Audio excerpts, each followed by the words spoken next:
Bonjour, je me présente à vous aujourd'hui, je m'appelle Étienne de Gosse, je suis le fondateur de l'association Chanter et servir Dieu. En 2006, nous avons mis en place cette association qui avait pour but de faire connaître les 2 CD que nous avons composés avec des musiciens talentueux de l'église de Bordeaux et Périgueux.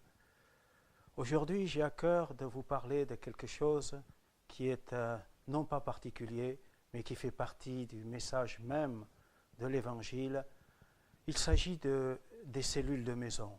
Ouvrez votre maison afin que vous puissiez, à partir de votre maison, de votre famille, faire connaître le message de Dieu, le message de l'Évangile, le message du salut qui amène les âmes à la repentance.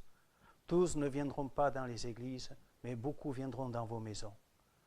La cellule de maison est souvent une cellule très familiale où l'amour réside, et ce lien de l'amour doit être le plus fort.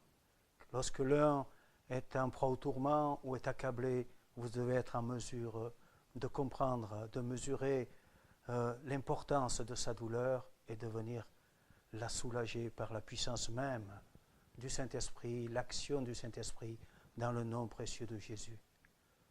Aujourd'hui, j'ai vraiment à cœur de vous parler des cellules de maison. Vous savez, Jésus-Christ est venu sur terre pour 3 grandes raisons. La première, c'est sauver les perdus, les amener au salut. La deuxième, c'est faire des disciples, construire son Église avec des pierres vivantes. Et la troisième, faire des témoins, des messagers. Vous recevrez une puissance, dit le Seigneur, le Saint-Esprit survenant sur vous le jour de la Pentecôte, et vous serez mes témoins. Donc, à l'issue de notre conversion, il est nécessaire de connaître et de vivre le baptême dans le Saint-Esprit pour être un témoin efficace. Ce que je voudrais vous présenter, tout d'abord, c'est ce qui est écrit dans le livre de Malachie, ce qui est écrit deuxièmement dans les Actes des Apôtres, chapitre 2, au verset 19. Dans le livre de Malachie, le dernier livre, au chapitre 4, il est écrit « Car voici, le jour vient, ardent comme une fournaise, tous les hautains et tous les méchants seront comme du chaume. Le jour qui vient les embrasera, dit l'Éternel des armées.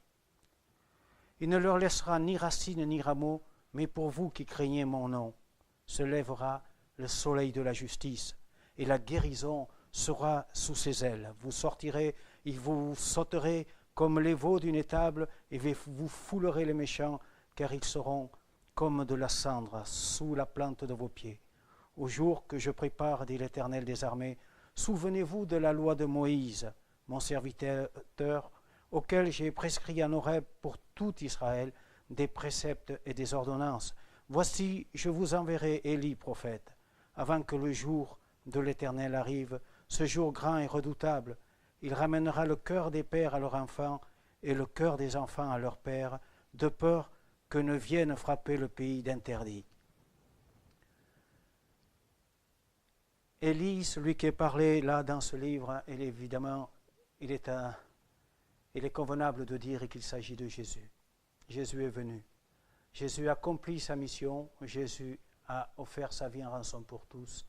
Jésus a payé le prix pour que vous ne viviez plus dans les ténèbres du dehors, mais que vous fassiez partie de ce peuple de rachetés, qu'ils vivront l'éternité avec lui dans toute sa gloire, où la douleur n'existera plus. Mais justement, dans Actes des Apôtres, au chapitre 2, au verset 19, il est écrit, avant ce jour grand et glorieux, ce jour final, eh bien, quiconque entendra ou appellera le Seigneur au secours sera sauvé.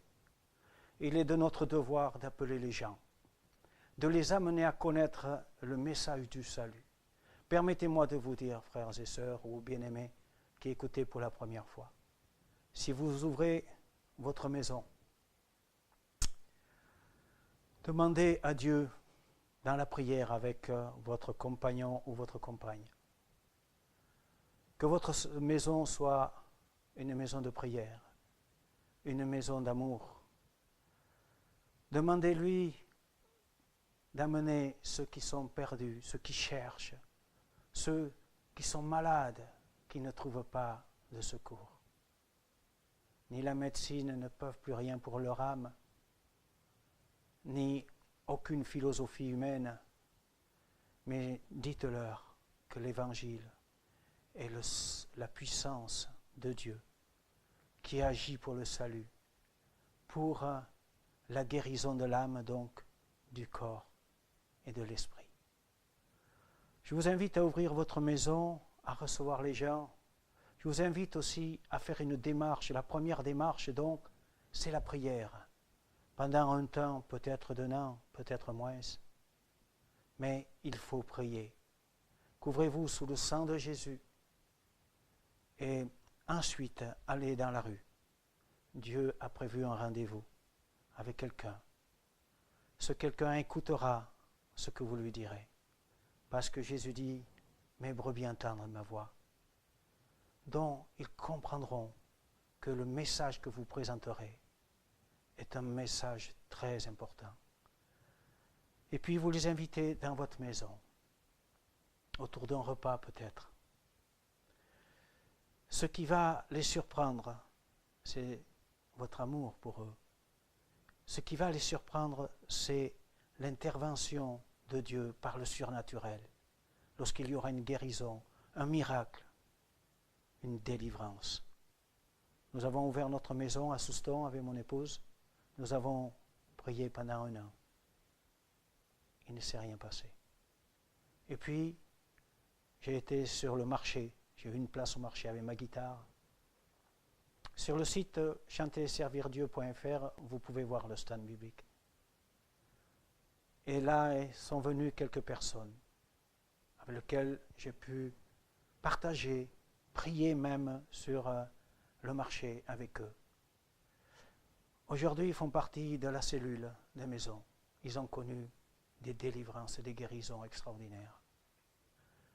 Des guérisons de l'âme, parfois des divorces, où c'était l'effondrement total. Aujourd'hui, ils sont heureux parce que Jésus, lui, ne divorce pas. Il vous fait vivre la vraie vie. Des guérisons et des délivrances de gens qui étaient possédés, qui avaient été voir des magnétiseurs. Une personne avait été voir un magnétiseur qui lui avait apparemment ouvert 7 chakras, dont ces choses se font dans l'invisible, bien évidemment, mais elles sont bien réelles dans le corps et dans le comportement des gens après. Cette personne était en proie au tourment, épileptique.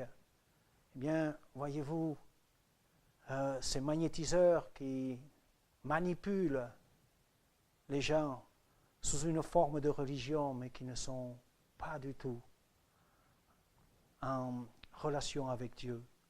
Je dirais avec les puissances de ténèbres, oui. Le livre du Deutéronome au chapitre 28 parle de ces abominations et Dieu les condamne. Dieu dit que c'est la mort qui viendra sur eux, la mort éternelle.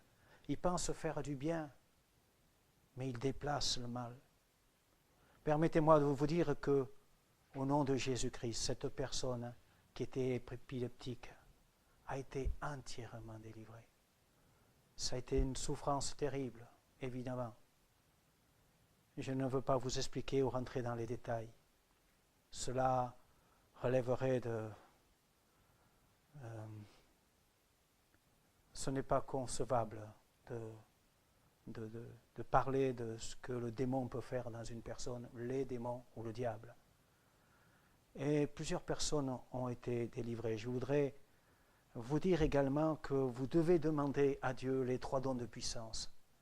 Si vous êtes affermis dans la foi, ouvrez votre maison. Dieu va, non pas pour votre gloire personnelle, pour sa gloire à lui, mais il va vous faire vivre de grandes choses. Demandez les 3 dons de puissance, don d'opérer des miracles, le don de guérison, le don de foi. Ce n'est pas que vous aurez un don particulier, vous, mais c'est lui qui va servir de vous comme canal. Et lui va agir au travers de vous. Puis demandez la parole de connaissance et le discernement des esprits. Dieu va vous accorder ça.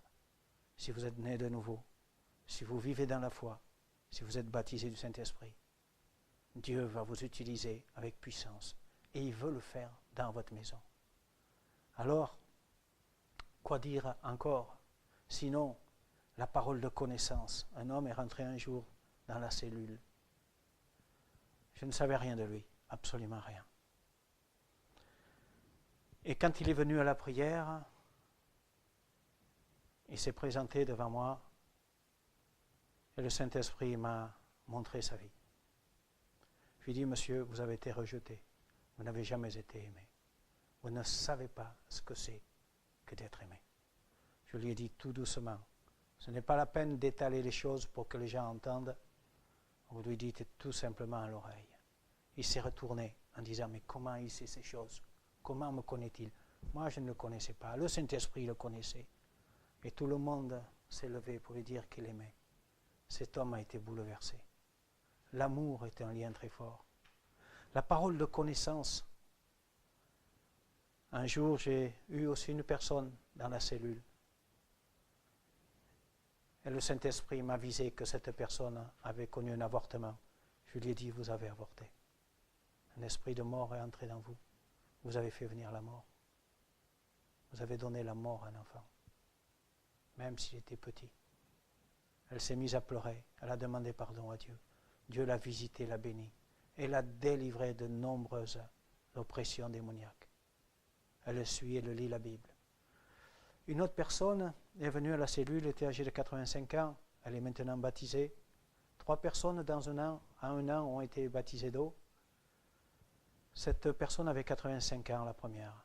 Elle avait une croix avec un pendule. On lui avait parlé pendant de longues années de Jésus-Christ, mais elle avait sa foi, elle, sa religion, mais elle n'avait pas la connaissance réelle du Sauveur. Dans la cellule, alors que nous parlions de l'âme, de la destinée, de l'esprit et de l'âme, le Seigneur a ouvert ses yeux. Pendant la prière, alors que nous étions tous en prière, nous avons levé les bras au ciel. Seigneur, parle-nous, interviens. Cette mamie, si je peux me permettre de l'appeler comme ça, mamie, Maris, de son prénom, est tombée sur sa chaise.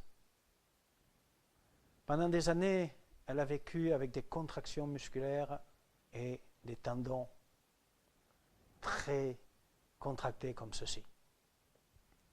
Tout s'est détendu d'un coup. Elle est tombée sur sa chaise et elle a pu dire, tu m'as ouvert les yeux, Seigneur. Maintenant, je sais que tu es vivant. Quelle belle confession. Dans le ciel, ce jour-là, il y avait la gloire, il y avait la fête. Elle venait de se repentir. Elle était baptisée d'eau, elle le suit dans une église qui est près de notre maison, à 30 km. Ainsi, les dons de puissance doivent se manifester. La parole de connaissance doit se manifester également. Une autre fois, alors que nous étions en prière, le Saint-Esprit a pu parler à mon esprit, me montrant une photo. La personne qui se trouvait devant moi allait devenir enceinte. Alors je lui ai dit, n'es-tu pas enceinte? Elle me dit, mais sûrement pas. Mais pas du tout.